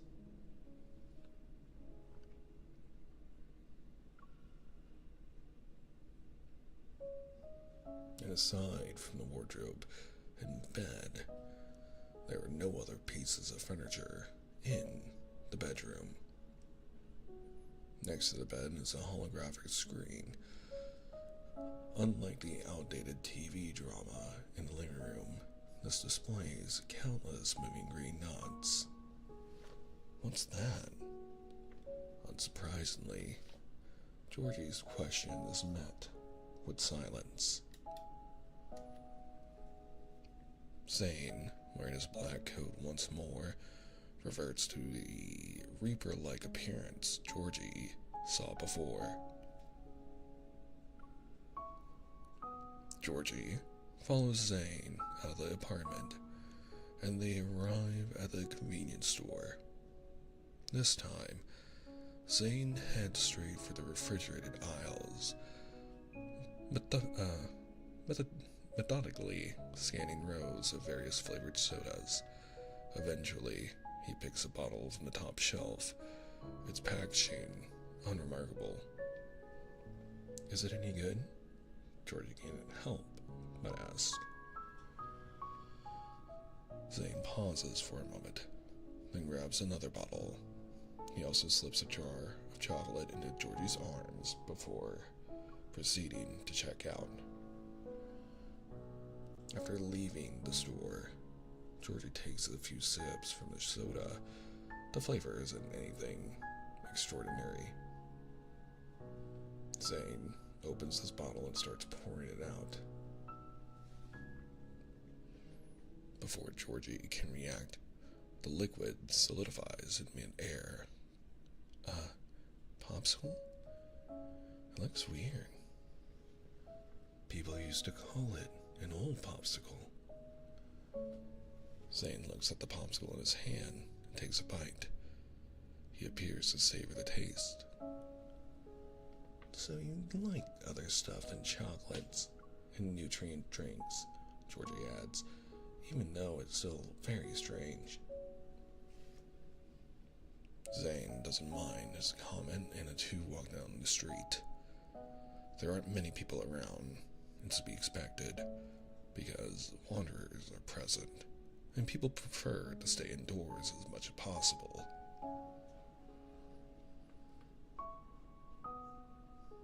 The city's outdoors belongs to robots, wanderers, and weeds. With the chocolate-filled jar in his arms, Georgie follows Zane. Zane takes long strides, and Georgie has to jog to keep up. Just as he catches up, Zane suddenly stops, and Georgie almost runs into him. He sees Zane standing outside an abandoned plaza with overgrown grass. Following his gaze, a patch of jasmine flowers blooms amidst the decaying city. The vibrant white blossoms stand out in the desolate surroundings. Zane walks over to the bench facing the jasmines and sits down. Touching the bench, George realizes it's clean. "Do you come here often?" Zane doesn't deny it and takes out a book from his coat pocket. Georgie sits down beside him, eating chocolates from the jar. Curious, he looks at the contents of the book. The cover is worn, the text faded. Georgie tilts his head and reads out loud. "Lycon City? Travel guide? Where's Lycon City? Do you want to go there?" Zane grabs a chocolate from the jar and eats it, flipping through the pages of the book. Georgie notices several marked locations in the travel guide. Museums, ski resorts, parks, and some places that seem to be restaurant recommendations.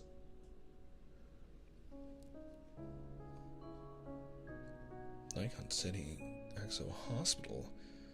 This looks like a place from a long time ago. Georgie's eyes widen. Is this book very old? As old as my grandpa? No, it should be even older than that. But I've never met my grandpa. Nor my dad, for that matter.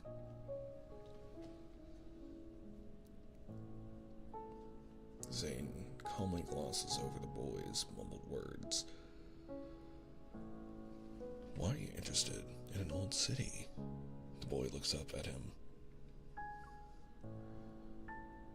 Zane stares at the nearby Jasmine, something fleeting briefly cracking his expressionless face. I often dream of that place. You guys are silly. My Shyla. My Shyla.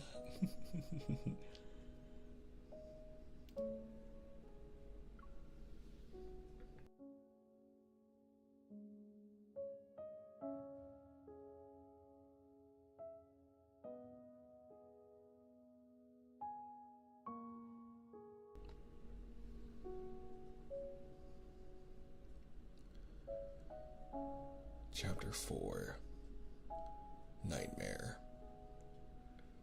I do like the lore so far. Very interested where it's going. Also, I can't help but relate to saying I drink a lot of protein drinks. I have like one big meal that I'll like make myself, and then I will also drink only like protein drinks and then maybe chocolate, like as a snack. Like dark chocolate though. So, anyway, continuing with our story. Chapter 4, Nightmare. Last night, Zane dreamed that he and a girl brought all kinds of snacks and even frozen soda into the shape of a popsicle. Similar dreams visited him almost every night. In these dreams, he's a surgeon.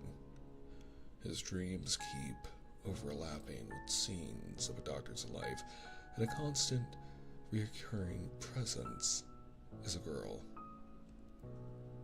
He was 12 the first time he had such a dream, but the dreams didn't happen in a particular order.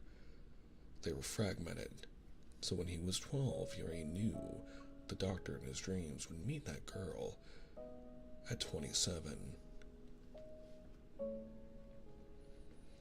With how frequent these dreams are, he slowly thinks that the doctor is him, or rather, he wants to become the person loved by the girl in his dreams. He records them, hoping to find their traces in the barren city, the place called Nikon City from years ago, the landmarks that can only be found in travel guides, the food, flavors, and plants in his dreams. He wants to experience them as best as he can, and if it's possible, he wants his warm dreams to consume him. Zane steps out of the bathroom, blood still flowing from his arm from the wounds inflicted by the abomination. He looks at his reflection in the mirror to see his scar-riddled body. It's a sight he's grown accustomed to. As usual, he dries himself off and puts on his clothes. The boy is asleep on the couch again. Zane runs his hand through his hair and grabs a blanket, tossing it over the boy. He sits down and watches the medical drama on the holographic screen. As he eats chocolate, the boy suddenly lets out a loud scream. Georgie jumps up from the couch, gasping for air. I had a nightmare. Terrified, Georgie looks at the calm Zane before gradually coming to his senses. I dreamt that there was a monster inside me. It burst out from my chest. The boy's voice trembles, tears welling up in his eyes as he gives Zane a pleading look. My mom said dreams are the opposite of reality. Is that true?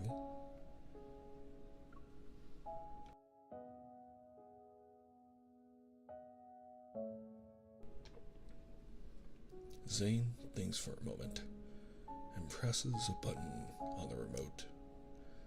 The screen suddenly changes from a medical drama to an animated film accompanied by a soft, female voice.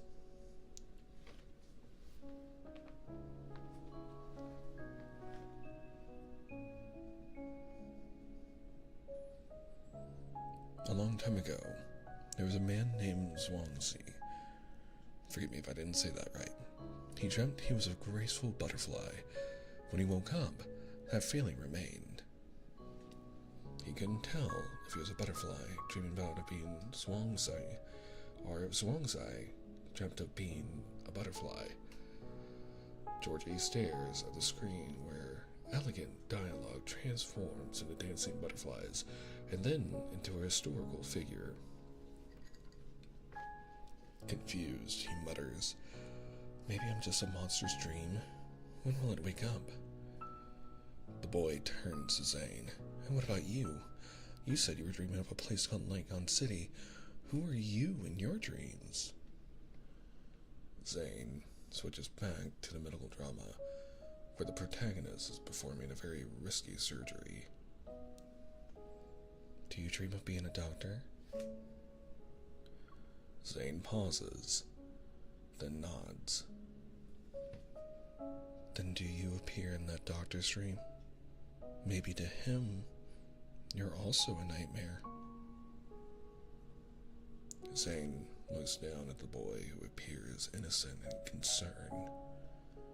In the dim light, he can tell Georgie has a small protrusion, a bump under his eye. Georgie, staring at Zane's unblinking gaze, can't help but feel a little scared. "I was joking. Don't be mad." Behind Zane's back, a blackened ice blade begins to form in his hand.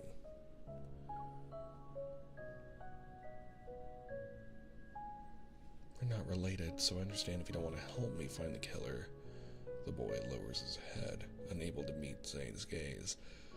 "But I have a request. Tomorrow is my 12th birthday. Can you celebrate it with me? I promise to leave afterwards." Zane is taken aback.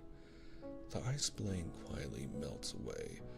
Silently, he stands up, turns off the screen, and walks back to his room. "Is that a yes?" The boy's voice, filled with disbelief, resounds behind him.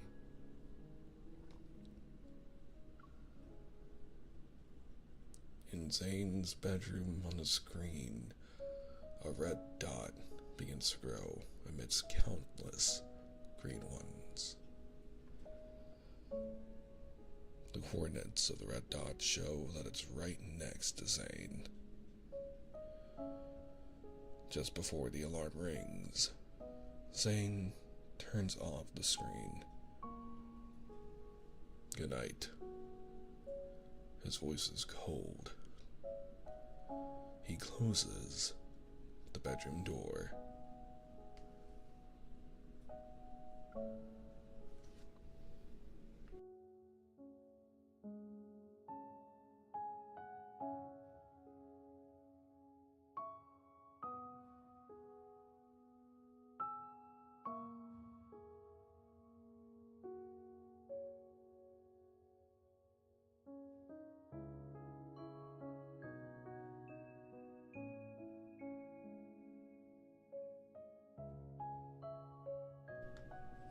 Oh, I'm enthralled with the story right now. I'm interested to see what happens.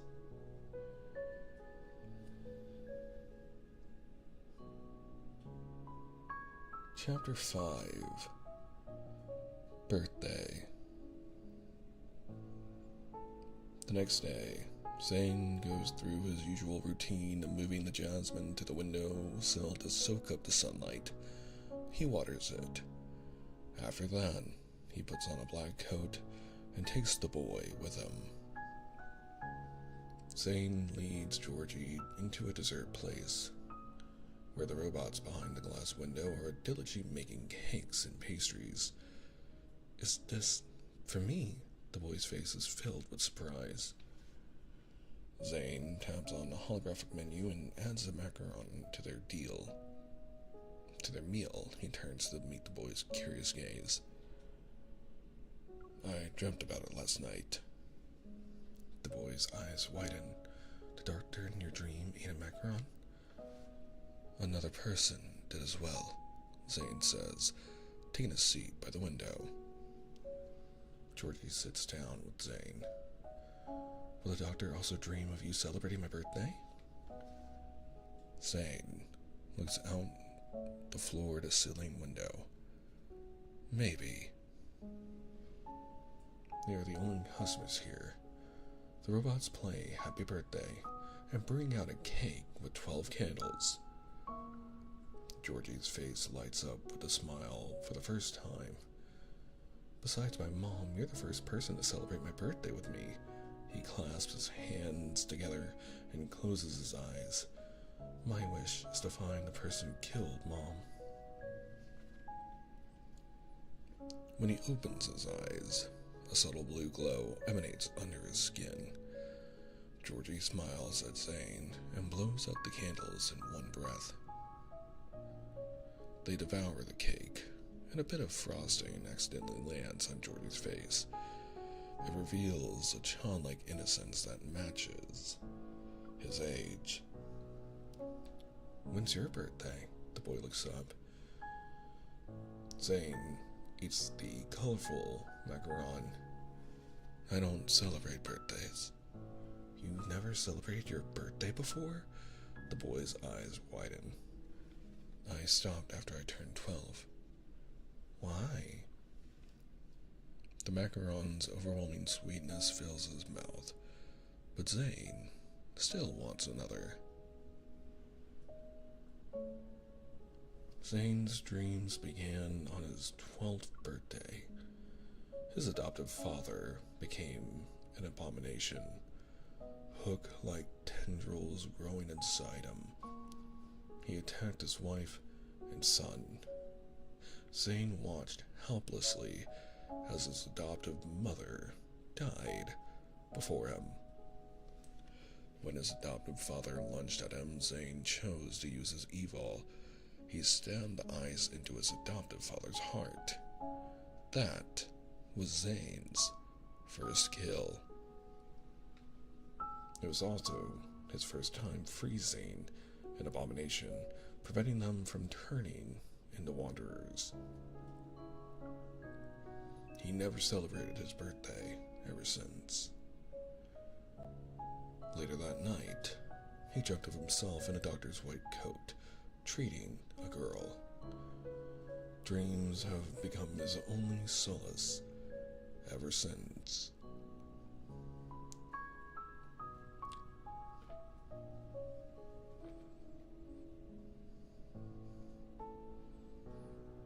Even after the cake is finished, Zane doesn't reply.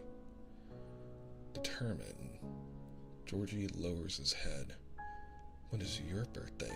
I'll bring you different kinds of chocolates.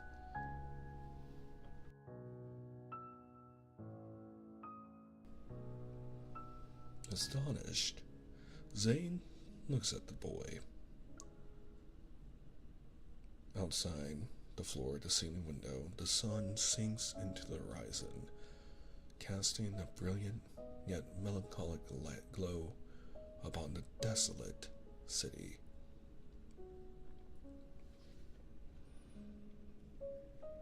The sunset is so pretty. Georgie gazes out the window in awe. I used to live with Mom in a dorm at the factory. It doesn't have windows, so I've only seen sunsets in VR games. Zane suddenly asked, what if you look at the sunset and feels nothing at all one day? What's the difference between that and being dead? Georgie turns, displaying a maturity beyond his years. Mom used to say that dying with clarity is better than living like a corpse. All of a sudden, chaotic footsteps resound. Dozens of heavily armed police officers come into view, surrounding the desert place with their guns raised. Bewildered, Georgie looks at Zane. Detective Ivan walks in, raising his hands to show he's unarmed. We can negotiate as long as you let the child go. Panicked, Georgie stands up. We were just celebrating my birthday. Ivan looks at the tables and cake crumbs on the table, unable to hold back his anger. He's the person who murdered your mother. Zane remains motionless. Taking this opportunity, Ivan steps forward and positions the boy behind him. However, when he turns him around, the boy no longer looks human. A tendril below his eye has erupted through his skin, blood flowing down like crimson tears. Georgie? Ivan freezes. The tendril extends as if it has a life of its own and hooks into his arm. While the pain shoots through Ivan's arm, the blackened eye shard in Zane's hand has already pierced Georgie's chest. Everything unfolds before Ivan's eyes in an instant. Georgie lowers his head, seeing blackened eyes bloom like a flower on his chest. He stumbles and falls to the ground, his last sight being Zane kneeling beside him. Tears well up in Georgie's eyes. What happened? Did the monster wake up? Zane gently closes the boy's eyes. Georgie dissipates into black mist.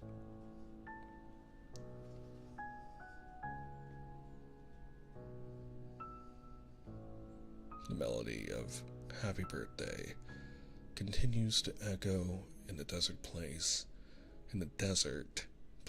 under the setting sun. It's a final farewell.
Love and Depression, everyone. Is that the name of the story? I'm starting to understand why people cry for Zane, and I'm sure Tama will very much want to know my thoughts after this. But right now, I'm going like, what the hell is going on?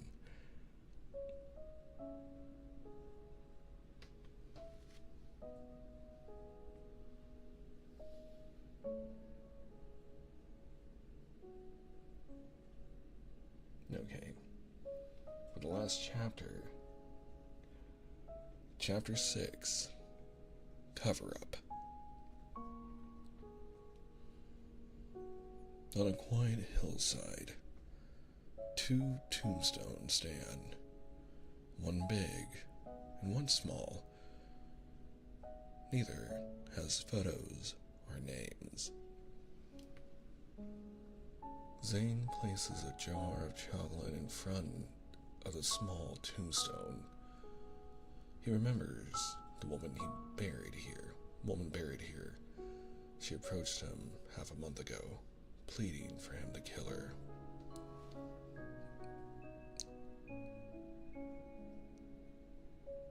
I know some wanderers who were once human. She was frail, but determined. Some of my co-workers turned into monsters. Terrifying things grew from their bodies. They attacked people, and then became wanderers. I think it's related to her prolonged exposure to protocols, but the factory has kept this information a secret. When I try to report it, they kick me out. She extends her right hand, where a coin-sized bump has already formed on her knuckles. At this rate, I'll probably turn into one of them, right? When you saved me and my son, I knew you were someone who hunts monsters. I don't want to become a wanderer. I'm afraid that one day I'll lose control and hurt my son. It's better to die with clarity than live as a corpse. With tears in her eyes, the woman smiles. Please, kill me. In Minecraft, YouTube. I don't know, it counts that it's just in the game, right? It's fine, right? I don't know, I hear different things. But I'm sorry, I'm not making a joke. I'm trying to cover the channel. Anyway.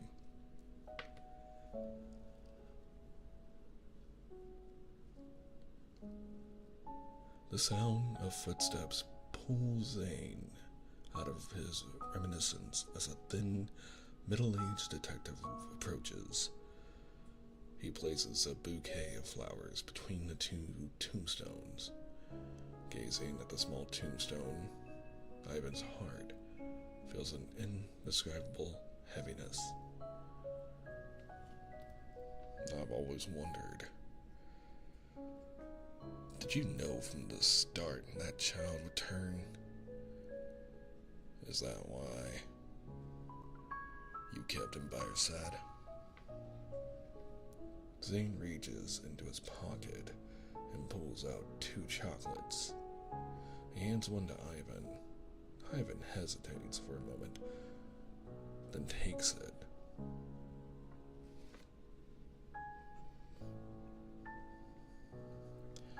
I'm not sure how many people actually know, but the wanderers that roam the city now are not just energy clusters like they were in the beginning. Some of them were once human. My reports have been suppressed and my family has received death threats. The higher-ups don't want people to know.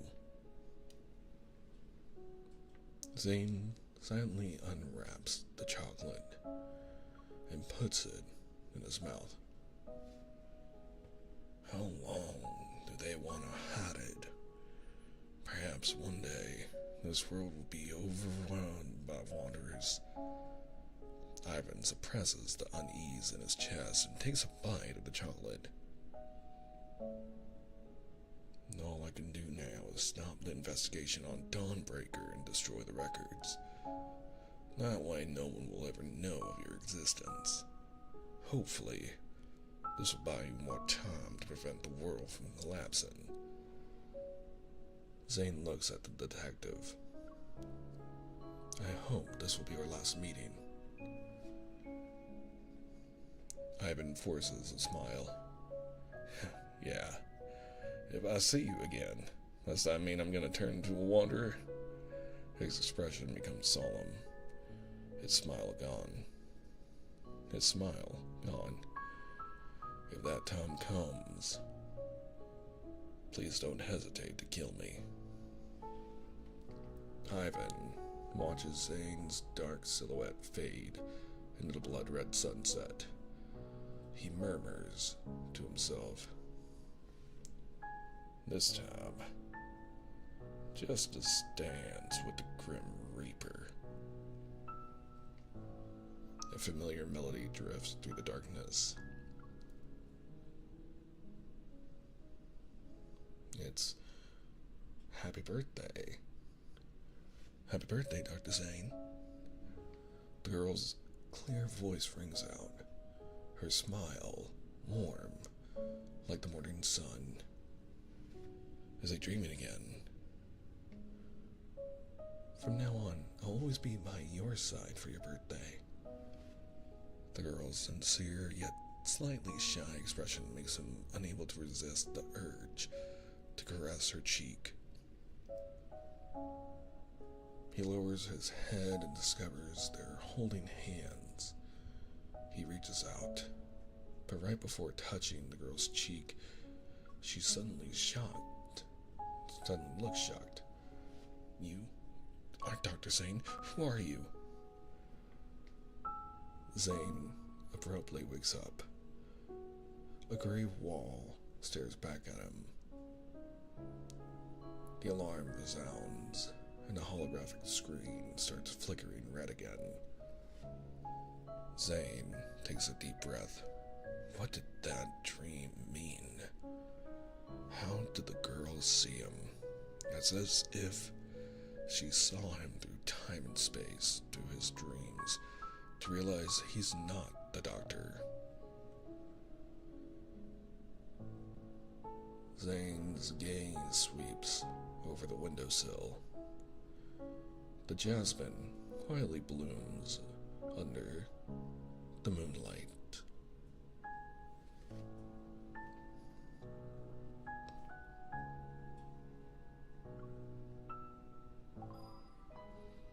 That was really good. I enjoyed that.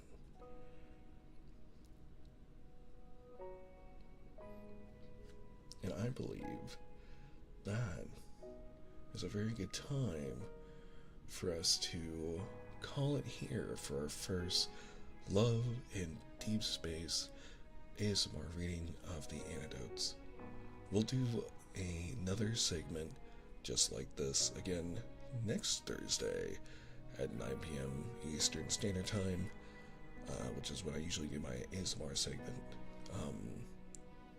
on Thursdays. And maybe I'll leave it up to a poll, but we might do Saviors next week. And if not Saviors, then Raphael's. Go through one lad at a time. But that was very fantastic. Poor Zane. So sad. This makes me wonder if this is like alternate reality or like the nightmares that Zane actually has in the other dreams. It's very funny. Or maybe it's a telling of the past, future. Either way, that is where we're going to be ending it. If you want more Love and Deepspace content in general, we do have a special special channel over on my YouTube, where you can watch our VOD playthroughs of the series. And if you want more bedtime ASMR, like when we read Peter and Wendy, Alice in Wonderland, or The Wizard of Oz, please feel free to check out our ASMR playlist. And for everyone else, we will be back tomorrow at 10 a.m. Eastern Standard Time with some more of random game. I think we're going to play more Expedition 33. But thank you guys so much for hanging out with us tonight. Have a good night, everyone. Dawnbreakers imply to be the Grim Reaper. Oh, that's what I was curious about. So that's supposed to be his alternate, like, mindset. Interesting. I'm gonna see if I can't find someone we can raid into our friends over here on Twitch. But for everyone over on YouTube, again, thank you so much for hanging out with me tonight. I hope you sleep well. Stay cozy out there, and good night.